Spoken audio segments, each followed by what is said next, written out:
Los acusados. Ya.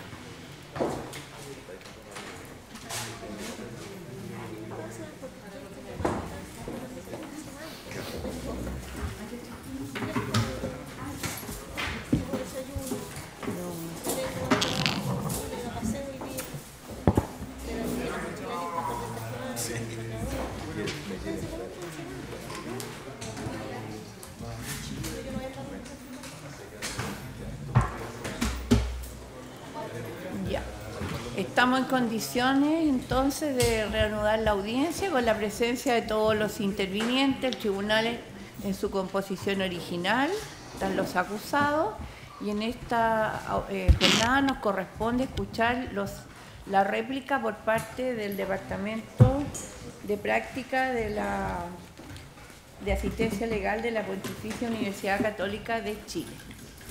Le otorgo la palabra. ¿Quién va a exponer? Sí, buenos días, señoría. Buenos días. Nuestra réplica se va a dividir, igual que en el caso del alegato de clausura, en dos partes. Me voy a hacer cargo del tema de la calificación jurídica, de los aspectos jurídicos, y Nicolás Brown se va a hacer cargo de los aspectos asociados a las cuestiones formuladas en relación a la prueba por parte de la defensa. Muy bien. ¿Quién va a empezar? Sí, voy a comenzar yo con la calificación. Su señoría, nos parece que durante el curso del juicio y lo que hemos señalado en los alegatos de clausura, ha quedado establecido con la prueba rendida en el juicio que nos encontramos frente a atentados de carácter terrorista con las calificaciones efectuadas por esta parte querellante en forma particular. Y en ese sentido, su señoría, vamos a tratar de no repetir en general lo que hemos señalado en los alegatos de clausura. En cuanto a las cuestiones controvertidas por parte de la defensa, también quisiera señalar que no voy a repetir y me hago mías las alegaciones que ha hecho el Ministerio Público y el Ministerio del Interior el día de ayer en relación a varias de las cuestiones que se han señalado, que tienen que ver, ¿sí? Particularmente, ¿me detengo? ¿Sí? A ver, sí, no se escucha muy bien, pero no sé quién está. Ya, ¿sí? Le pido a todos que permanezcan en silencio para que podamos escuchar bien. Ya, a lo mejor voy a hablar más fuerte también, puede ser que estoy hablando... Si algo parece que el micrófono... Sí, o estoy muy cerca, a lo mejor puede ser ahí, ¿se escucha mejor o no? Sí, ahí sí. Bien.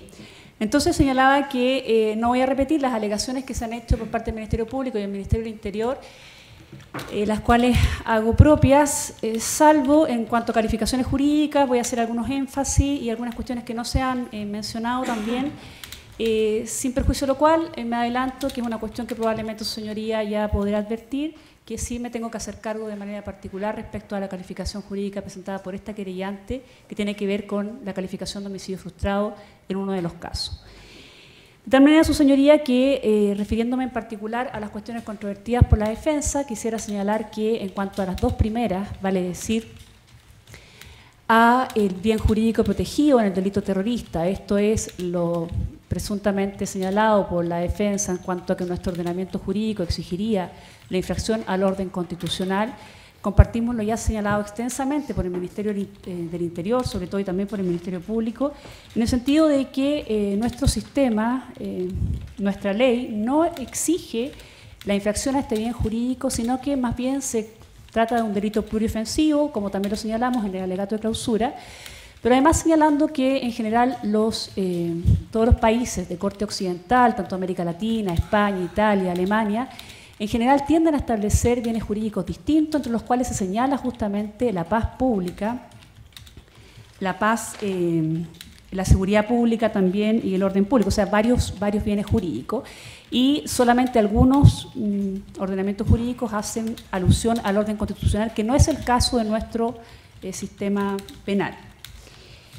Por otro lado, tampoco, y en directa relación con esto, se hace alusión a una finalidad política, como lo ha querido hacer ver la defensa, sin perjuicio de lo cual existe algún sector de la doctrina en nuestro país que señala que sería una aspiración legítima el hecho de modificar la ley vigente justamente porque no se hace alusión a esta finalidad política.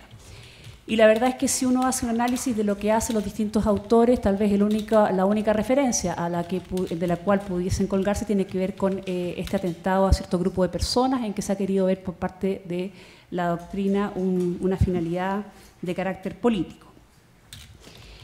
De tal manera, su señoría, que lo característico en nuestro sistema penal es este ataque indiscriminado, la finalidad subjetiva de causar temor. ¿Y qué temor? Temor de ser víctima de delitos de la misma especie, como lo señala expresamente la ley y como lo ha referido con bastante extensión, sobre todo el Ministerio del Interior. Su señoría, en este sentido, lo importante es la finalidad de generar inseguridad en la sociedad, esta intimidación colectiva de la cual se quiere hacer presa a la sociedad en este caso, y que en particular se logró en los atentados cometidos por los acusados en este juicio. La intimidación masiva, entonces, es un elemento que tiende a ser repetido por la doctrina y que es precisamente por lo que ha tomado posición nuestro sistema penal.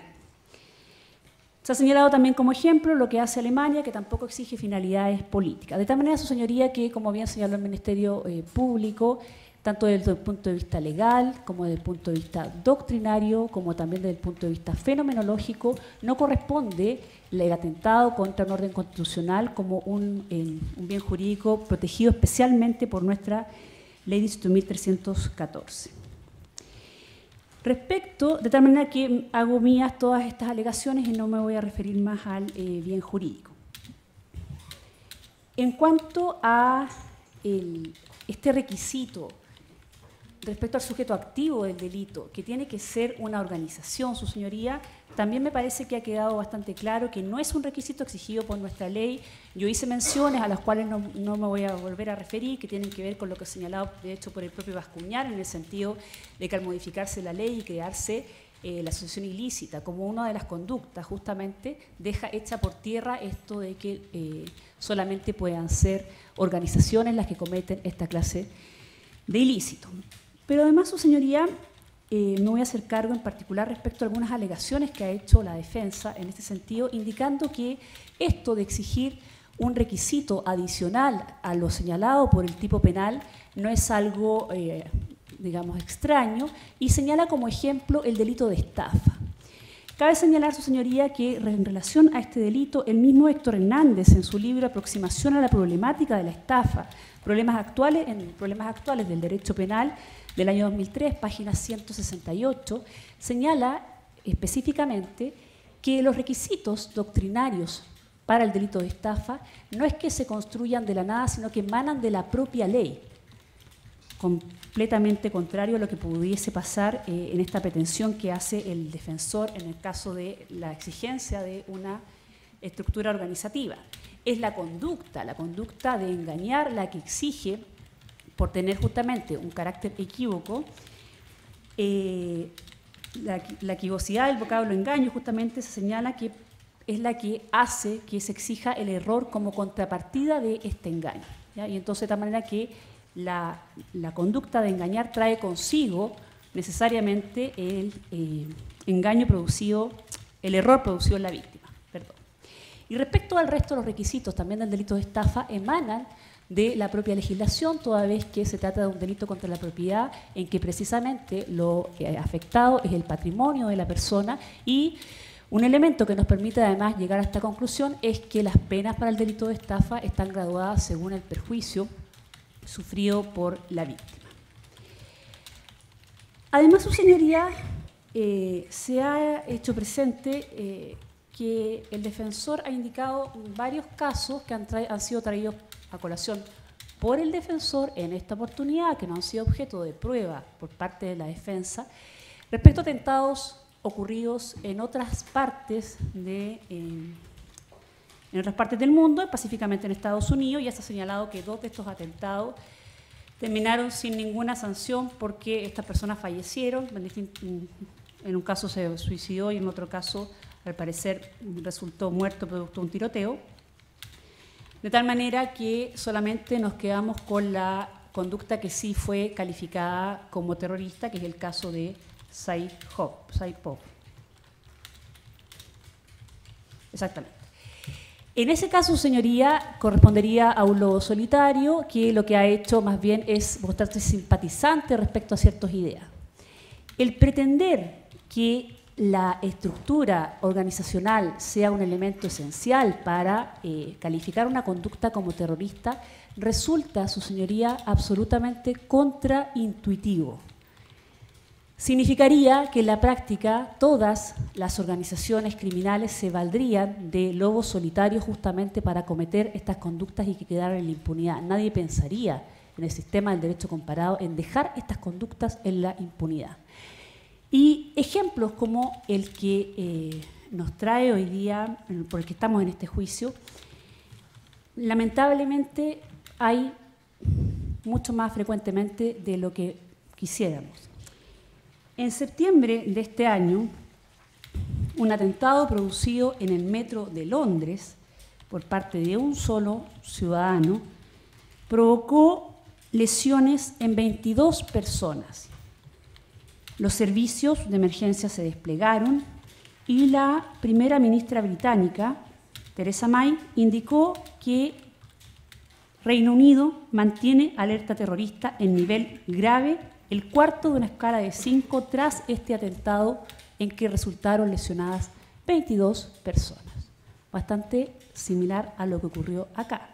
Sin ir más lejos, su señoría, este lunes 11 de diciembre hubo un atentado fallido en el metro de Nueva York por parte de un sujeto solitario con un artefacto de fabricación artesanal y poco poder explosivo que generó también lesiones y resultó fallido porque explotó antes. De hecho, el mismo sujeto resultó herido. De hecho, al leer la noticia y ver lo que le pasó a cada una de las víctimas es bastante parecido a lo que hemos presenciado durante este juicio. De tal manera, su señoría, que el exigir que se trate de una estructura organizacional, insisto, es completamente contraintuitivo a la tendencia mundial en esta materia, que es precisamente el aceptar que la forma de operar del terrorismo es a través de sujetos en forma solitaria y utilizando métodos artesanales, ya sea de fabricación casera o un modo operandi más reciente tiene que ver con la utilización de vehículos, lamentablemente. Señoría, por otro lado, la defensa ha señalado que este temor del que se quiere hacer víctima a las personas es temor a un Estado fallido. ¿Sí? Cuestión que tampoco es señalado por la norma, pero que está directamente vinculado con su teoría del caso, que tiene que ver con atentado al orden constitucional y finalidad política. No es ese el miedo que generan las personas. De hecho, la propia ley señala que es el miedo a ser víctima de delitos de la misma especie. Pero señala además, su señoría, la defensa, que producto de estos atentados nada ocurrió. Se siguieron realizando con normalidad procesos eleccionarios, cuestión que me parece bastante particular, digamos, por parte de la defensa, es como señalar que el Estado de Chile siguió funcionando como república democrática. La verdad es que el de exigir un resultado como este no es exigir demasiado, como señalaba ayer el representante del Ministerio del Interior, y ningún atentado en general ha provocado este efecto de afectar los procesos eleccionarios. Además, señala su señoría, nada cambió, todos seguimos realizando nuestras actividades normales, lo que no es efectivo, como ha quedado de manifiesto durante este juicio, porque efectivamente este temor se instaló en la ciudadanía. Ha señalado además que producto de estos atentados no se generó ninguna modificación legal ni proyectos de ley. Sin embargo, su señoría, eso no es verdad. El proyecto Boletín 9692-2007 del 4 de noviembre de ese año 2014, señala en el mensaje presidencial específicamente: en nuestro país esta actividad se había mantenido en un nivel básico, aunque sistemático. Sin embargo, se ha iniciado una nueva etapa a partir de los actos cometidos este año en el Metro de Santiago y en otros lugares de la vía pública, como se desprende de los antecedentes recopilados. De tal manera, su señoría, de que esto de que la sociedad chilena siguió su vida normal, que no se generaron proyectos de ley, no es efectivo, porque estos atentados precisamente generaron movimientos incluso legislativos que supusieron un proyecto de reforma de la ley 18.314. En cuanto, su señoría,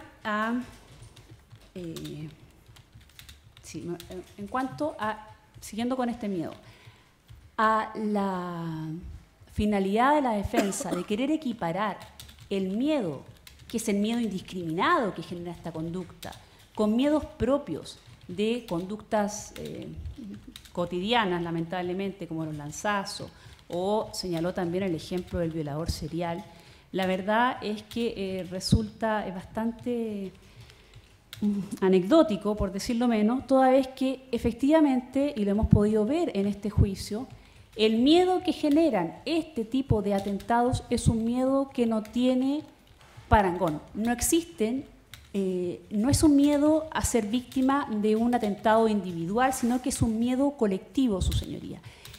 Y en esto quisiera recordar lo que nos dijo, me parece que él es una de las víctimas que más puede representar este miedo, lo que nos decía la víctima de apellido Jiménez, cuando indicaba: el peligro está en todas partes. Yo no sé cómo defenderme frente a esto. Si viene un sujeto y me ataca, puedo hacerle frente. Pero esto de ser víctima de atentados de carácter explosivo me deja a mí en una situación de indefensión completa. Eso es lo que genera, su señoría, este miedo colectivo, que vimos que en el caso de las víctimas tendía en muchos casos a inmovilizar.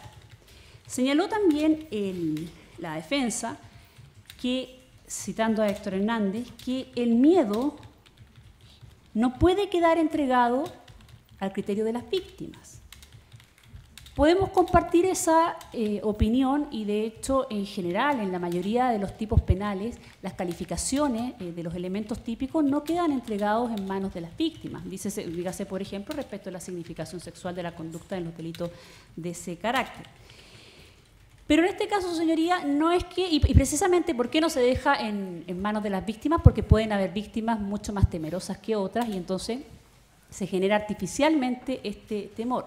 Pero no es el caso que ocurre en esta situación en particular, toda vez que este temor generado por las víctimas, cada una, su señoría, las 23 víctimas con características distintas, es un patrón común en todas ellas. Y no solamente en esas víctimas, sino en estas víctimas que yo he señalado, víctimas indirectas, pero que también son víctimas, que son las que estaban en el lugar de los hechos al momento en que explotó la bomba. Y además, su señoría, también, como lo dije latamente en el alegato de clausura, respecto de todos quienes nos movilizamos en Metro, ¿sí? Que teníamos que ser víctimas, ¿cierto?, o testigos, y muchas veces también sentimos este temor cuando el tren se quedaba detenido y habían avisos de bombas puestos en el metro o en estaciones del metro. De tal manera, su señoría, que el querer equiparar este tipo de conductas a delitos comunes me parece bastante anecdótico y poco respetuoso respecto de las víctimas. Insisto en lo que les señalaba, en el caso de un delito común yo tengo posibilidad de tener algún tipo de control. Ese es un miedo que puedo controlar en general. Esto es un miedo que se expande en general respecto de la sociedad y esa es su característica. De tal manera que no podemos desconocer que eso, en este caso en particular, como nunca, me estoy refiriendo al caso Subcentro, efectivamente se logra en nuestra sociedad. En cuanto, su señoría, a los elementos de concreción señalados por la ley 8.314, el defensor indicó y citó a varios autores, entre los cuales Soto, Bascuñán y varios más, indicando que los elementos de concreción, vale decir, la naturaleza y efectos de los medios empleados, no pueden ser utilizados para efectos de concreción del miedo, o sea, no puedo utilizarlo dos veces, ¿sí? No puedo utilizarlo entonces para poder colmar el elemento subjetivo, no bastaría. Y en eso coincidimos, ¿ah? La verdad es que también el Ministerio Público lo ha señalado. Estos elementos de concreción no son suficientes, ¿sí? Porque efectivamente existen medios extragosos que no necesariamente provocan este temor. Y en eso entonces se descarta la posición de Soto de que no debiese ser tomado en consideración para ningún efecto. ¿A qué me refiero con esto, su señoría? A que estos medios no es que no los pueda considerar para ningún efecto. Parto de esos medios, pero faltan otros elementos para efecto de poder concretar esta finalidad de carácter terrorista. ¿Y por qué pasa esto, su señoría? Porque, como hemos señalado, además, en este caso en particular, es un delito que tiene elementos subjetivos especiales, que tiñen de ilicitud la conducta y que son los portadores de la especial antijuridicidad que tiene la misma y que muchas veces no son palpables, pasan muchos delitos que quedan precisamente en la psiquis del autor. En este caso se han establecido elementos de concreción de este elemento subjetivo que vienen dados precisamente por esta utilización de medios extragosos. Sin embargo, no solo los medios extragosos me permitirán comprobar la finalidad terrorista o de causar temor, sino que una serie de otros elementos que también han sido muchas veces reiterados por parte de todos los intervinientes, que tienen que ver precisamente con el lugar escogido para poner el artefacto, la capacidad del artefacto conocida por el autor, la existencia de personas en el lugar, el haber paseado antes, ¿cierto?, cerciorándose de que efectivamente había muchas personas en ese lugar. Y cuando digo el lugar escogido, no me refiero solamente a el subcentro, sino que a un lugar cerrado, ¿sí?, que sería el basurero, un contenedor que está ubicado en una zona central, ¿cierto?, al medio, una zona central del pasillo, donde transitan muchas personas, a una hora que no es que le hayan contado a esta persona que habían personas, sino que efectivamente él pudo cerciorarse de que las había. De tal manera que todos estos elementos, adicionados a la naturaleza y efectos de este medio empleado, permiten comprobar esta finalidad, su señoría. Por lo demás, esta finalidad, como ya señalé en el alegato de clausura, que si bien es exigida por el legislador en cuanto a que el autor debe buscarla con su conducta y siendo un resultado de un delito de resultado cortado, no es exigido por la norma de que efectivamente se concrete, señalé, indicando incluso los elementos probatorios que se virtieron en este juicio que permitieron comprobarlo, como en este caso en particular sí se logra esa finalidad concreta. Precisamente, su señoría, y esto me hago cargo también aquí, permite echar por tierra todos los ejemplos que señaló el defensor en cuanto a tipos básicos comunes que están en la legislación común, que podrían generar el mismo tipo de resultados, pero justamente la diferencia viene dada por el ánimo o la finalidad de causar temor en este caso. En cuanto a la ley de control de armas, su señoría, efectivamente, hago míos todos los argumentos señalados particularmente por el Ministerio Público, en el sentido de que no se trataría de una derogación tácita de la ley de 8.314 que sigue vigente, por lo demás hay proyectos de ley que quieren modificarla, de tal manera que no es una legislación que haya quedado obsoleta, sino que, al contrario, lo que hace la ley de control de armas es señalar que precisamente el elemento objetivo de estas conductas, que por lo demás no son enteramente iguales a la ley de conductas terroristas, es merecedora de un especial reproche, mucho mayor que el reproche que tenían con la legislación anterior. No solamente respecto a la pena que se irroga, que es bastante alta además, sino que particularmente por las restricciones que se producen en cuanto a la determinación de la misma, que participan de las mismas características que la ley Emilia, y la ley de agenda corta, ¿cierto? Y que justamente permiten establecer estos delitos hoy día junto con los de la ley Emilia y la ley de agenda corta como delitos particularmente graves, ¿sí? De tal manera que me hago cargo al tiro en ese sentido. Esta desproporción de la ley 10.314 en cuanto a nuestro ordenamiento jurídico en general tampoco lo es tal hoy día, ¿sí? No estamos hablando de penas absolutamente desproporcionadas de la ley en relación al resto de la legislación que hemos visto que en un afán progresivo de incrementación de las penas ha establecido cuerpos normativos con penas bastante altas y que claramente no dejan a la ley sobre conductas terroristas en una situación mermada en cuanto a las penas aplicables. Más bien las críticas que se hacen a la ley 10.314 y son las que se han recogido además a nivel internacional tienen que ver básicamente con las características del estatuto procesal y las normas procesales que trae consigo y las limitaciones a las garantías constitucionales, más que el tema de las penas asociadas a estos delitos. Bien. Me voy a hacer cargo ahora, su señoría, respecto a temas de calificación jurídica que han sido, que ustedes han llamado a pronunciarse y en particular respecto de una que me compete, que tiene que ver con la calificación de homicidio frustrado en el caso de la víctima Jorge Arias. Su señoría, hemos señalado en nuestro alegato de clausura que la construcción típica, en este caso, del de homicidio frustrado, quedaría de la siguiente forma: quien con la finalidad de producir en la población una parte de ella temor justificado de ser víctima de delitos de la misma especie, en este caso particular por la naturaleza y efectos de los medios empleados, pone de su parte todo lo necesario para la consumación del homicidio, pero ello no se verifica por causas independientes a su voluntad.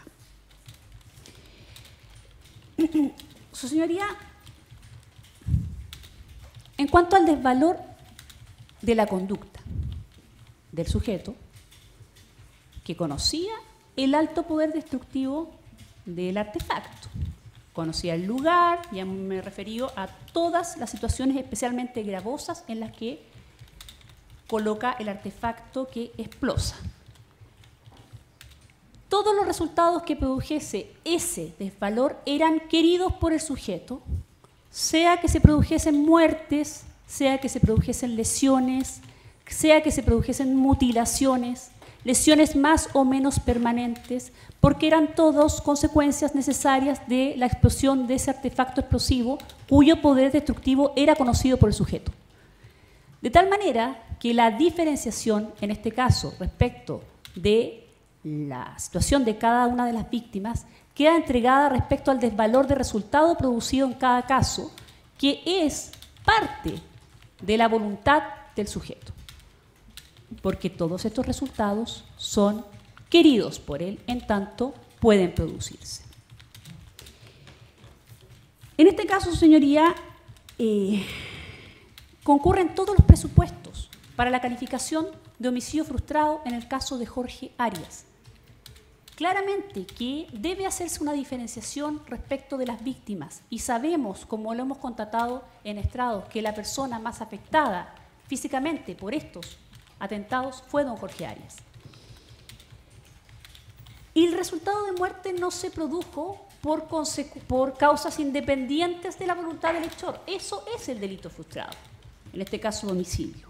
Él ejecutó una conducta indiscriminada de violencia capaz de generar lesiones o daños en personas con indiscriminación respecto a su identidad.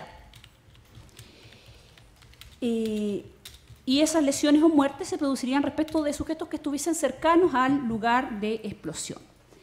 Me quiero hacer cargo, en ese sentido, su señoría, a lo señalado sobre este punto por el defensor Gómez al ser llamado a fundamentar la calificación de homicidio frustrado. Él señaló, en primer lugar, que existe una sola mención respecto del resultado de muerte de Jorge Arias, que tiene que ver con un informe pericial.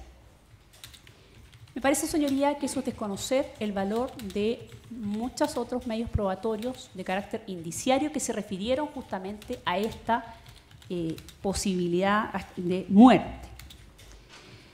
que son indiciarios de la gravedad de las lesiones que sufrió en este caso el sujeto, Jorge Arias, que lo llevó casi a la muerte. Así, su señoría, el propio perito, al cual hizo mención el defensor Tomás Oxenberg, señaló que la primera operación que recibió Jorge Arias fue de salvataje, que de no haber mediado socorros urgentes hubiera fallecido. Estos, si no hubiesen mediado estos socorros oportunos, habrían sido mortales, señaló literalmente. Su señoría, ¿y cómo habría fallecido esta persona? Habría muerto desangrada. ¿Y cómo lo sabemos? Porque lo dijeron todos los testigos que estuvieron con él. Jiménez señaló no querer entrar al lugar por la cantidad de sangre que existía e indicó, pensé que había una persona muerta al interior. Roberto Bustos señaló haberlo acompañado y escuchar cuando le pedía que cuidara a su hija. La misma víctima indicó que él sentía que se moría desangrado. Pero esto no es una sensación, su señoría, ni la cantidad de sangre que se ve. Efectivamente, los testigos señalaron haberle realizado un torniquete con un cinturón y con ciertas telas de carácter artesanal, que son precisamente los que señala el perito que permitieron salvarle la vida. Pero su señoría, el defensor señaló esto, lo que me parece, la verdad, un error. Era un riesgo controlado, dijo eso. Era un riesgo controlado.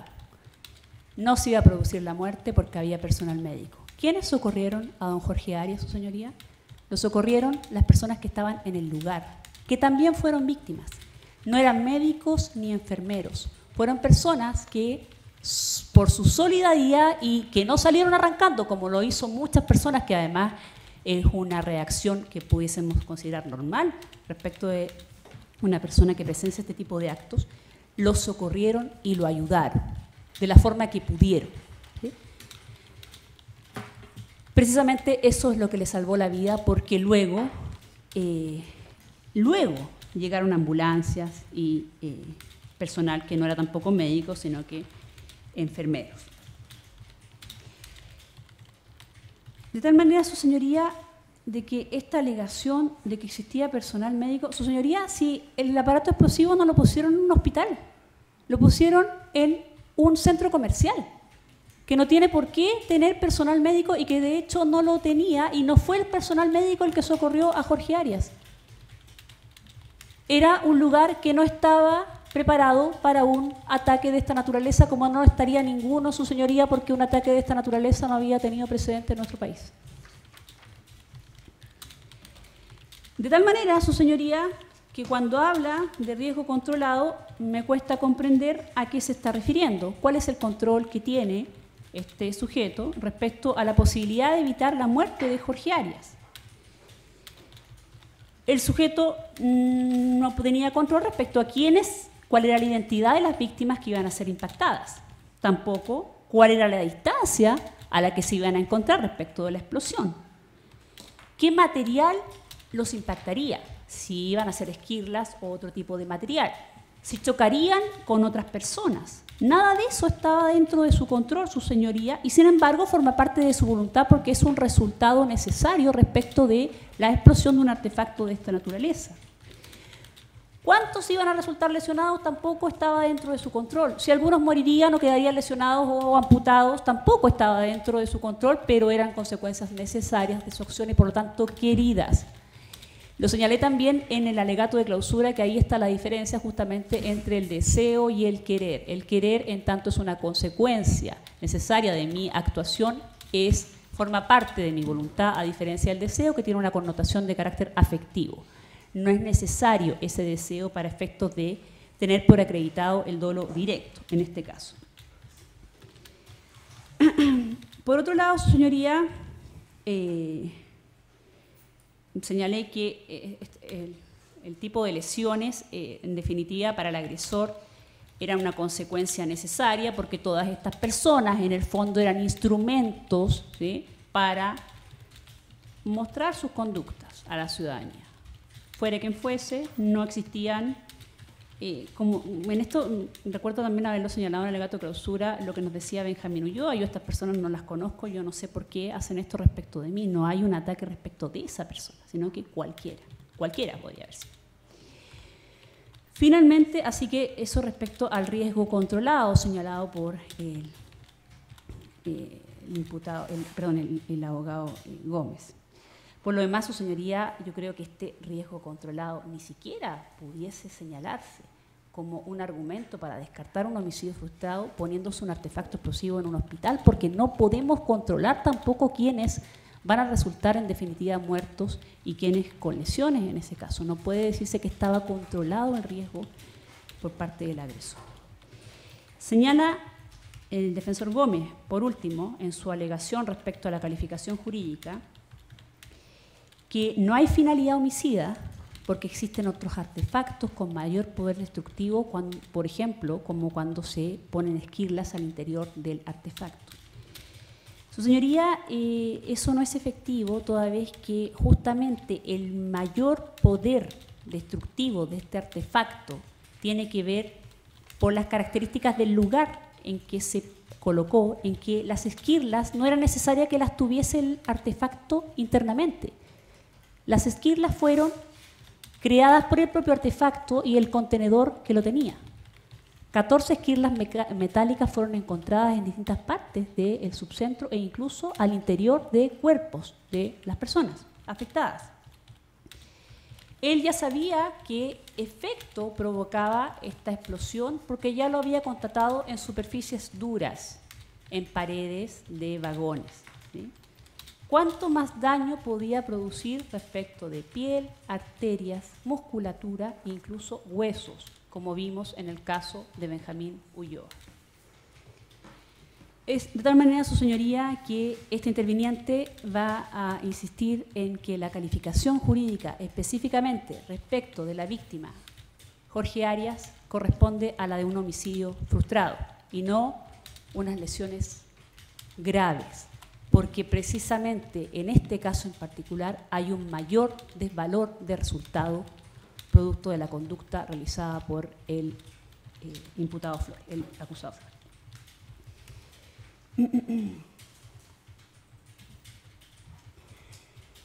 Respecto, su señoría, a la calificación de las lesiones como menos graves y no leves, no quiero repetir lo que he señalado respecto de mi alegato de clausura, solo indicar que efectivamente el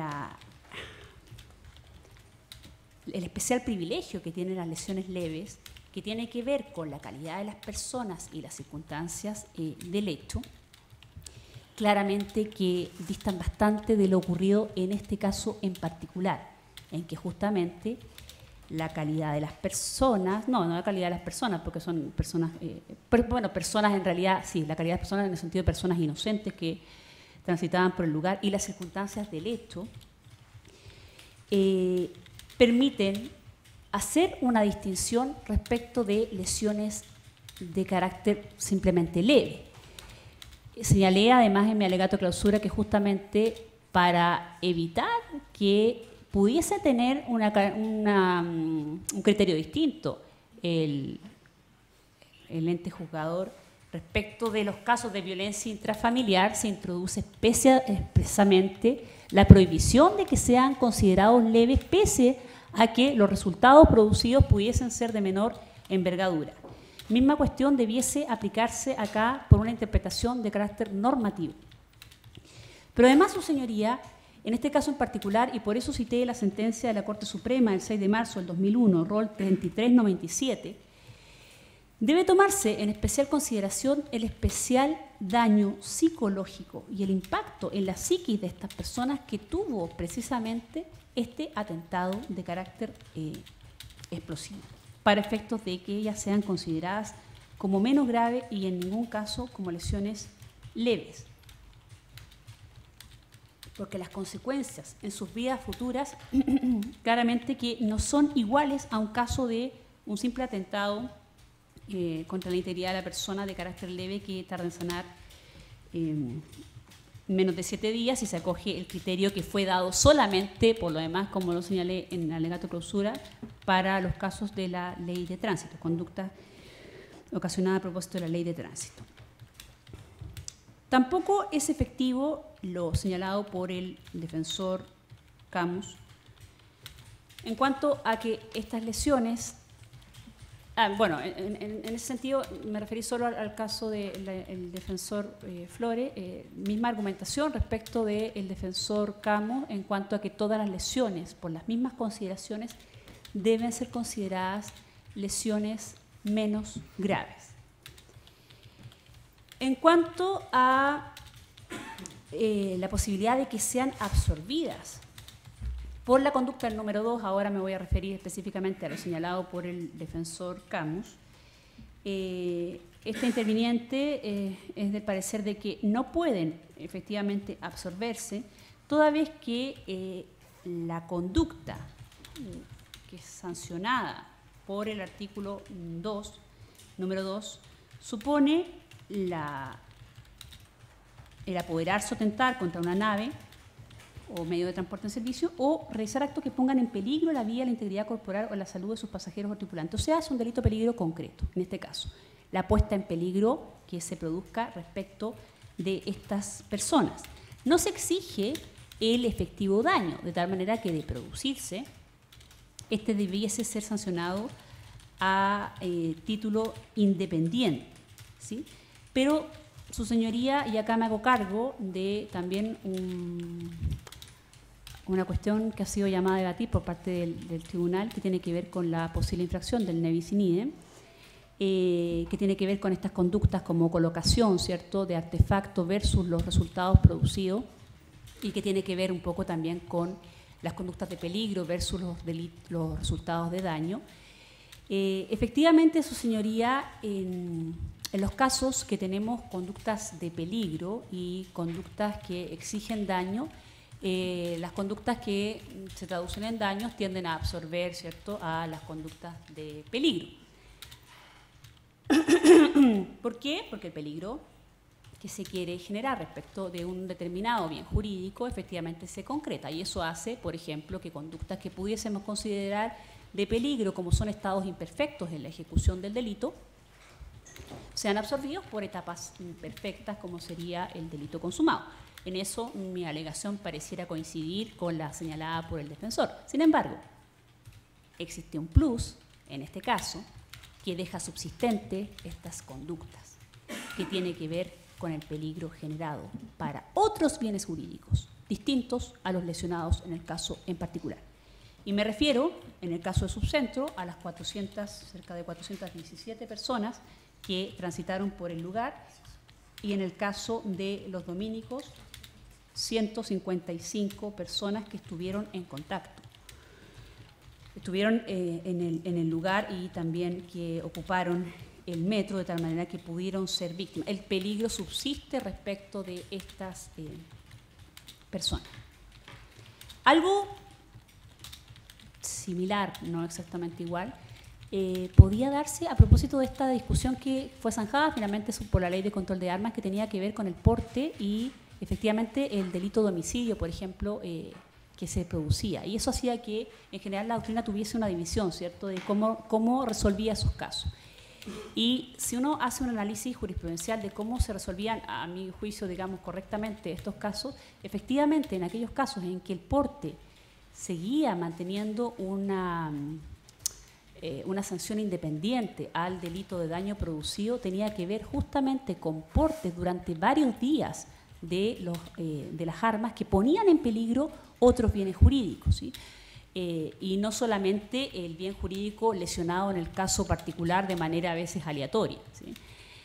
Distinto al caso del sujeto que pesca un arma para matar a otro, ¿cierto?, y termina matándolo. Ahí el peligro para ese bien jurídico se concreta en el daño a ese bien jurídico, ¿sí? Por lo tanto, sancionar adicionalmente sería un exceso, que no es lo que ocurre en ninguno de estos casos, en que efectivamente el delito de peligro a bienes jurídicos distintos permite satisfacerse completamente en ambas hipótesis, los dominicos y escuela militar.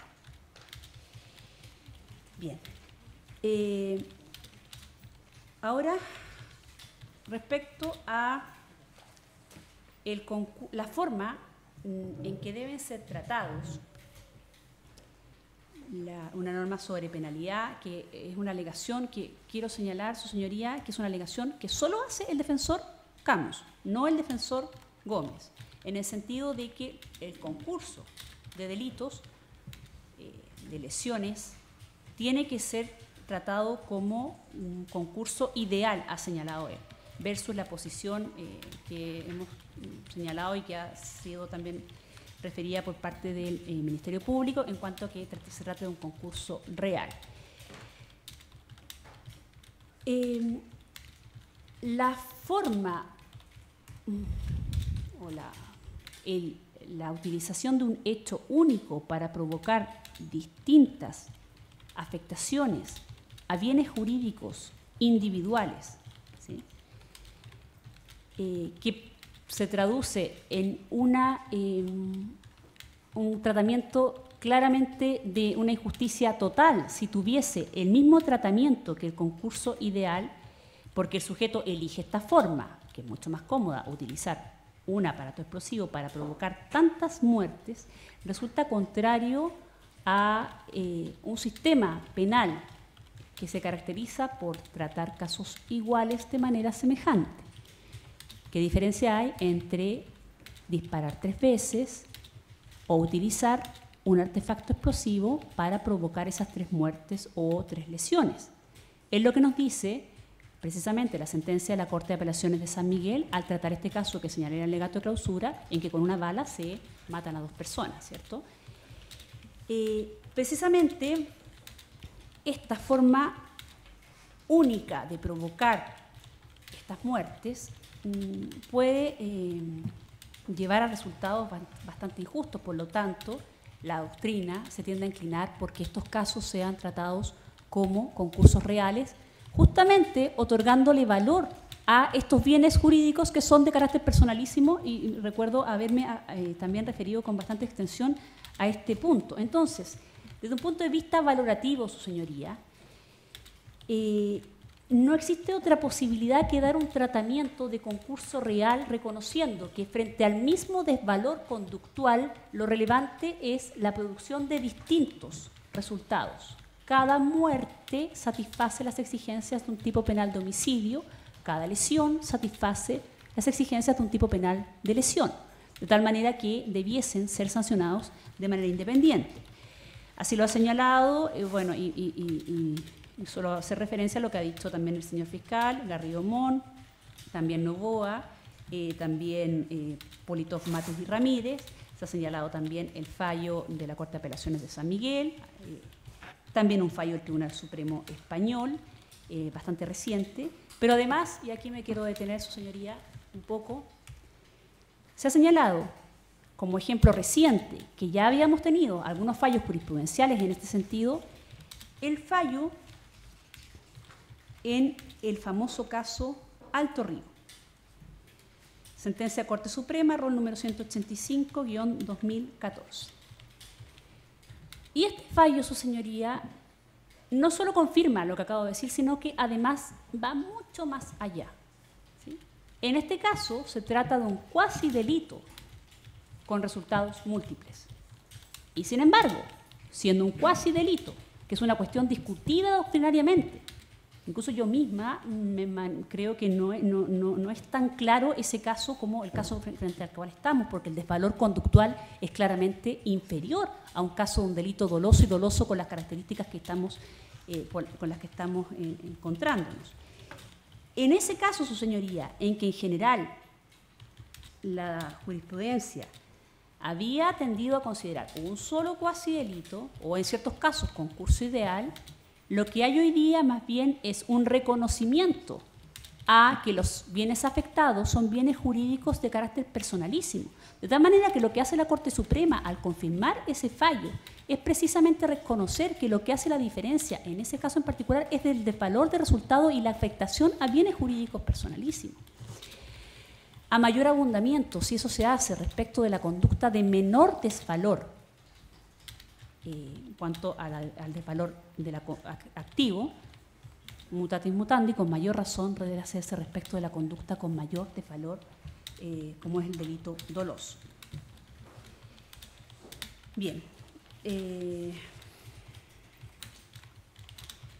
creo que ya me refirió a todos los puntos que pidió el tribunal referirse. Solamente me voy a referir finalmente a la recalificación señalada por el por el defensor Camus, que tienen que ver con la recalificación por delitos de lesiones leves, que señalé que estaba completamente en contra, digamos, por las razones ya antes dichas, de daños, y el artículo 13, número 3 de la Ley de Control de Armas vigente en esa época. Además señaló que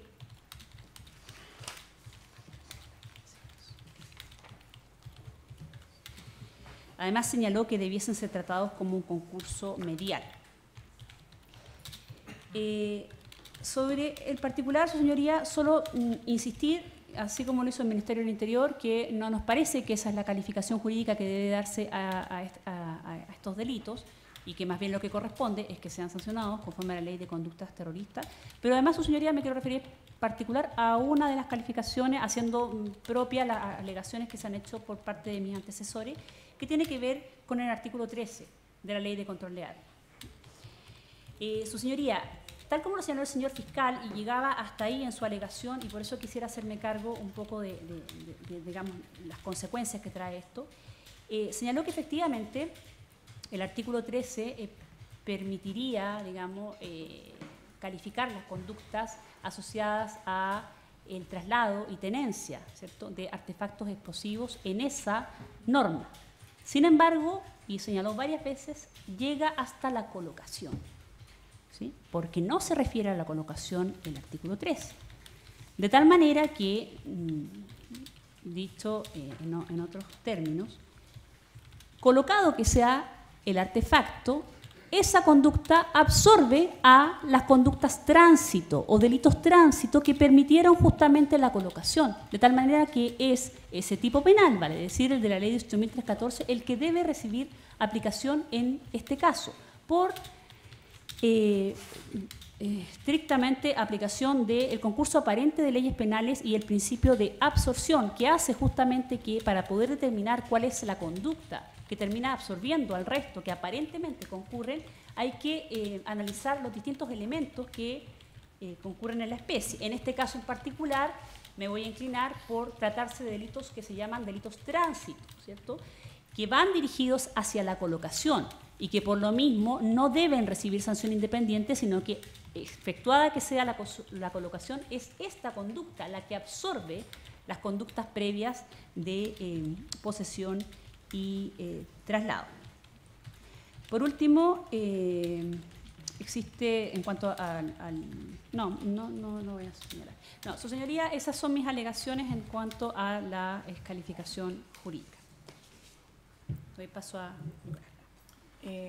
Sí, le doy la palabra entonces al otro. Previamente, es posible...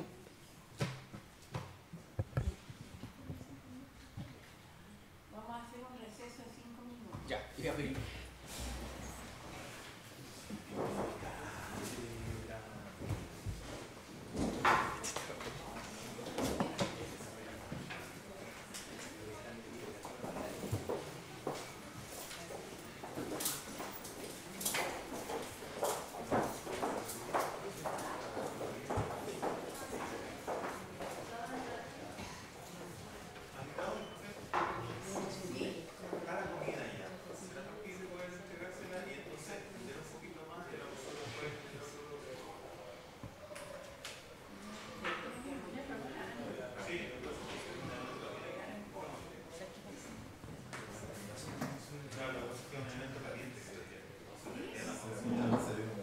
Definición, una convención, un acto jurídico bilateral, tienen que estar de acuerdo ambas partes.